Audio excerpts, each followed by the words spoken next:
नमस्कार मोदी जी, थोड़ा सा घबरा गए क्या?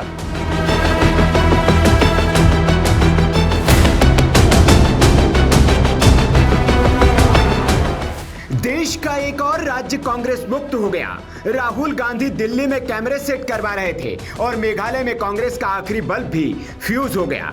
अब बचा है बस अंधेरा, घोर अंधेरा, निराशा का, नाकामी का।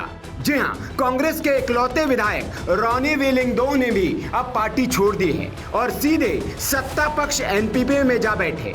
अब कांग्रेस के नाम पर वहां कुछ नहीं बचा, न चिन्ह न चिनगारी। 60 सीटों वाली विधानसभा में कांग्रेस अब जीरो पर है और यह सिर्फ एक राज्य की कहानी नहीं है, यह कांग्रेस के पॉलिटिकल डेथ सर्टिफिकेट पर अगला दस्तखत है। 2023 में कांग्रेस ने यहां 5 सीटें जीती थी। 2024 आते आते बचे सिर्फ एक विधायक रोनी विलिंगडो, अब वे भी सत्तारूढ़ एनपीपी में शामिल हो गए हैं। मतलब अब मेघालय विधानसभा कांग्रेस मुक्त हो गई है। नमस्कार मोदी जी, थोड़ा सा घबरा गए क्या?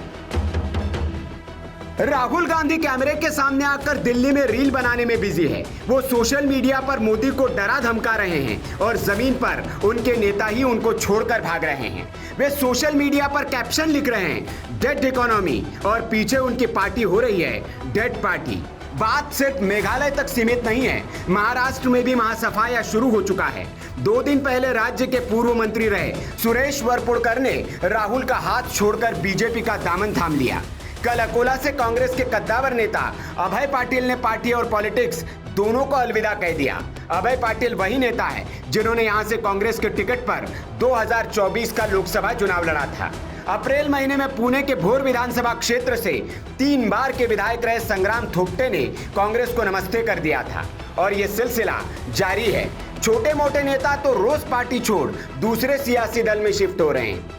जिस महाराष्ट्र में कांग्रेस कभी बेताज बादशाह थी, अब वहां से सिर्फ भगदड़ की खबरें आ रही है और राहुल गांधी का चेहरा दिख ही नहीं रहा। ये बात इससे भी समझ सकते हैं कि 2024 के चुनाव के बाद से कांग्रेस ने सिर्फ वोट नहीं, अपने 25 धुरंधरों को खो दिया। गौरव वल्लभ जो टीवी पर बीजेपी को कोसते थे, अब बीजेपी में हैं। अशोक चौहान महाराष्ट्र के पूर्व मुख्यमंत्री बीजेपी में, मिलिंद देवड़ा शिंदे गुट में, संजय निरुपम शिंदे गुट में, बाबा सिद्दीकी खुद ही निकल लिए, आचार्य प्रमोद कृष्णन राम पर अड़े रहे, पार्टी ने निकाल दिया, विजेंद्र सिंह बॉक्सिंग से बीजेपी के रिंग में आ गए। लिस्ट लंबी है। जो कभी कांग्रेस के लिए टीवी पर चीखते चिल्लाते थे, अब उसी कांग्रेस को कोसते हैं। राधिका खेरा हो या फिर रोहन गुप्ता, ये सब देखकर समझ ही नहीं आता कि ये कांग्रेस है या चलता फिरता तलाक सेंटर। राहुल गांधी बोल रहे हैं मोदी ने अर्थव्यवस्था मार दी, लेकिन सच ये है कि बीजेपी कह रही है कि राहुल ने कांग्रेस को मार दिया। कभी मणिपुर से सूनापन, कभी पंजाब से अलगाव, कभी कर्नाटक में खींचतान और अब मेघालय में शून्यता।